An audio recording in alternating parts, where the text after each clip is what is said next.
एक समय की बात है, एक नगर में एक राजा रहता था। उस राजा की 7 बेटियां थीं। एक दिन राजा ने अपने बड़ी बेटी से कहा, बताओ बेटा, तुम किसके भाग्य का खाती हो?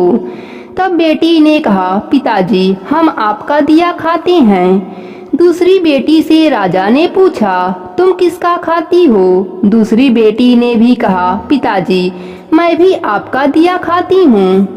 फिर राजा ने प्रजा से पूछा, तुम किसका खाते हो? सबने कहा, हम भी आपका दिया खाते हैं। इसी प्रकार राजा ने सबसे पूछा। सबने कहा, राजन, आप ही मेरे पालनहार हो, आपका दिया हम सब खाते हैं।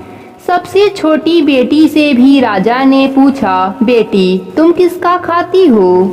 तब छोटी बेटी ने कहा, पिताजी, मैं भगवान का दिया खाती हूँ, मैं आपका दिया नहीं खाती हूँ। राजा को बड़ा बुरा लगा। राजा ने गुस्से से कहा, यह हमारा दिया खाती है और नाम ले रही है भगवान का।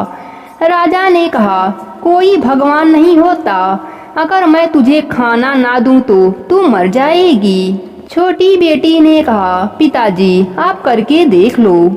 राजा बड़े गुस्से में आया और अपनी उस बेटी का विवाह ऐसे आदमी से कर दिया जो गरीब था और बहुत बीमार था।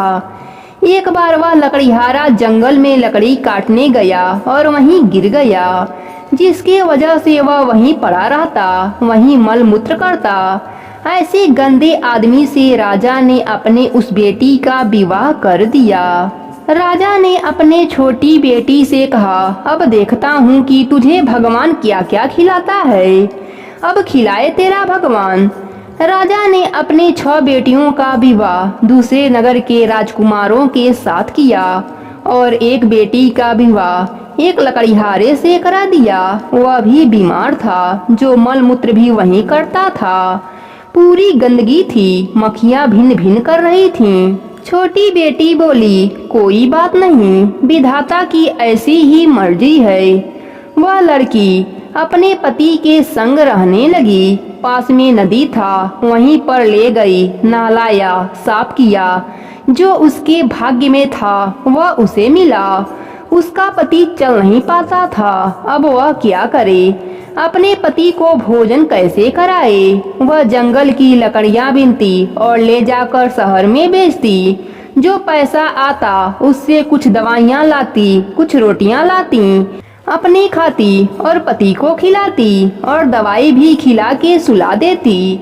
वहीं पर एक नाग नागिन का जोड़ा रहता था। जब वह दूध लाती तो एक दोने में थोड़ा सा दूध उस नाग नागिन को रख दिया करती थी। नाग नागिन दूध पीते और बहुत खुश रहते। धीरे धीरे उसका पति ठीक होने लगा, बीमारी से उसको राहत मिलने लगी।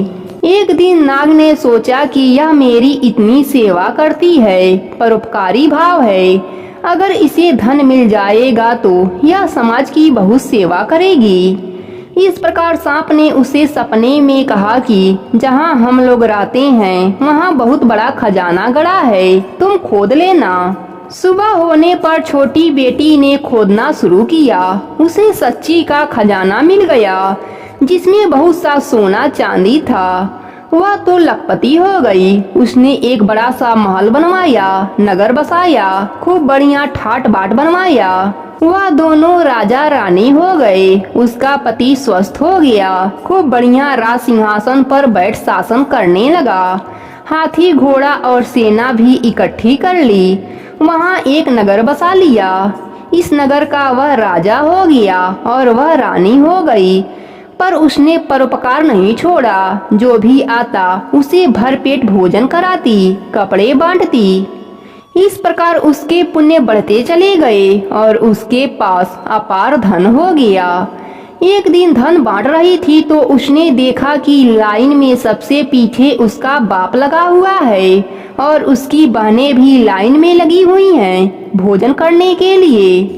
छोटी रानी सबको देखकर पहचान लिया, यह तो मेरे पिताजी हैं। उसने कहा, पिताजी आप?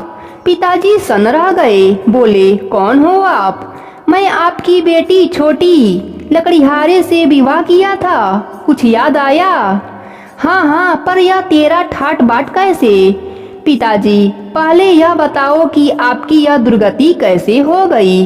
राजा ने कहा, बेटी तुमने सच कहा था, पर मुझे बड़ा अहंकार था कि मैं राजा हूँ। लेकिन मेरी राजगद्दी छीनते देर न लगी, सब नाश हो गया। सारे बेटियां जिन्होंने यह कहा था कि पिता के भाग्य का खाते हैं, आज पिता कुछ भी उन्हें खिला नहीं पा रहा है, इन्हें आज तू खिला रही है। तब छोटी बेटी ने कहा, पिताजी मैंने कहा था न, सब अपने अपने भाग्य का और सब भगवान की कृपा का ही खाते हैं। सबको खिलाने वाला भगवान है। हर आदमी अपना भाग्य लेकर पैदा होता है। यह भाग्य क्या है? जो पिछले जन्म में आपने अच्छा या बुरा कर्म किया था, वही अच्छे व बुरे कर्म प्रतिफल को भाग्य कहते हैं। मैंने पिछले जन्म बहुत अच्छा किया तो इस जन्म में मुझे बहुत अच्छा मिला, वही मेरा भाग्य है। मैंने पिछले जन्म में किसी के साथ बहुत गलत किया, आज मेरे साथ गलत हो रहा है, वही मेरा भाग्य है और वही मेरा कर्म दंड है। इसलिए हमें अपने जीवन में कभी किसी को दोष नहीं देना चाहिए कि दुख तुम्हारे कारण मिला है। कोई किसी को दुखी नहीं करता, हर व्यक्ति अपने किए का दंड भोगता है। अच्छे को अच्छा और बुरे कर्म का बुरा फल मिलता है। यह ईश्वर का विधान मानकर हर हाल में प्रसन्न रहकर भगवान का धन्यवाद करना चाहिए। पिछली करनी बिगड़ी थी, पर आज ना बिगाड़ो, अब ना बिगाड़ो। अब बिगड़ेगा तो आने वाला कल भी बिगड़ जाएगा। धन्यवाद।